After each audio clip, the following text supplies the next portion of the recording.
Brad Williams. Frugal finance, something we overlook, something we just can't incorporate because we live on a month-to-month financial roller coaster ride. That being said, this topic is about starting an emergency fund. As I stated, many people live paycheck to paycheck. Finding any extra funds to park into an emergency fund is a challenge. That being said, in all of my other videos, I stress how critical it is to focus on your budget. And I have budget worksheets, and I'll leave a link below. You need to set up, if you're just squeaking by, you have to look at your expenses and you have to truly discipline yourself. And if that means cutting back on some of the luxury, if you're a Netflix junkie or if you're a subscription junkie, cut back. If you have 3 subscriptions, cut back to 1. If you spend a lot on restaurants, cut back 60%. If you are redirecting your money to non-discretionary type spending, then cut back.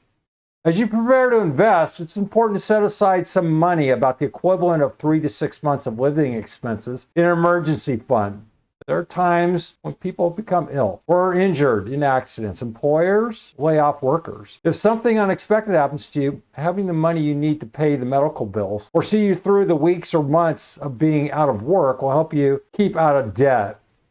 If you already have investments, an emergency fund will also help you meet your expenses without disrupting your investment plan. The best place for your emergency fund is in liquid, easily accessible account. A liquid account may be regular savings. All right, now in here, what you want to do is find a money market mutual fund that's at least earning the going rate. In other words, today, the end of January 2025, a little over 4% on money market accounts. You can park your emergency fund there. Or you can go to Treasury Direct and you can buy monthly treasuries and then reinvest them if you want.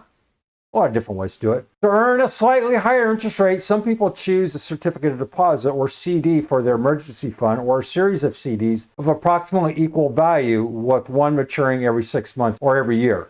This approach is called laddering, and you can roll over the CDs as they mature to keep your ladder intact.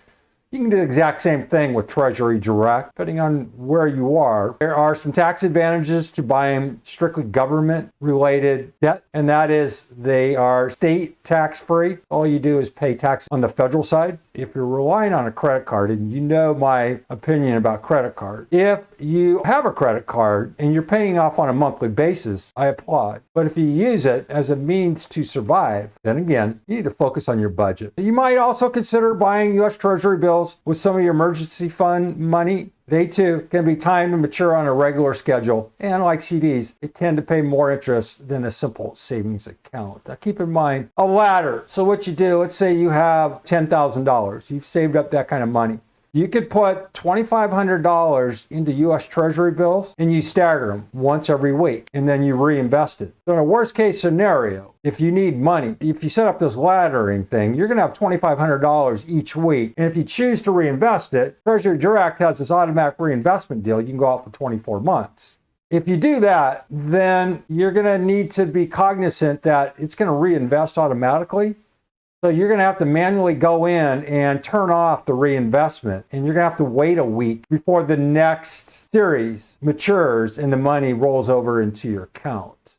That's where a credit card would make sense. If you have to use your credit card to pay for something expensive, then turn off the reinvestment of your U.S. Treasury bill, and within 7 days, you'll have that particular investment move into your brokerage account, your sweep fund. Then you can pay off your debt. Other options for emergency funds include money market mutual funds. Generally, money market funds are going to pay less of a rate, but they're available within 1 day. Schwab, Fidelity, E-Trade, and then the larger Morgan Stanley, they all have money market mutual funds. You're going to have to physically go in and you have to buy the money market account. Then you're going to have to sell it. The typical timeline is 1 day. Anyway, the bottom line here is focus on your budget. Focus on your long-term investments. Focus on cutting back. Necessary, start working part-time. Again, this information is from FINRA. Great resource. A lot of different tools here. Check it out. Brad Williams, Frugal Finance. Thanks for watching. Hope that helped. See you soon.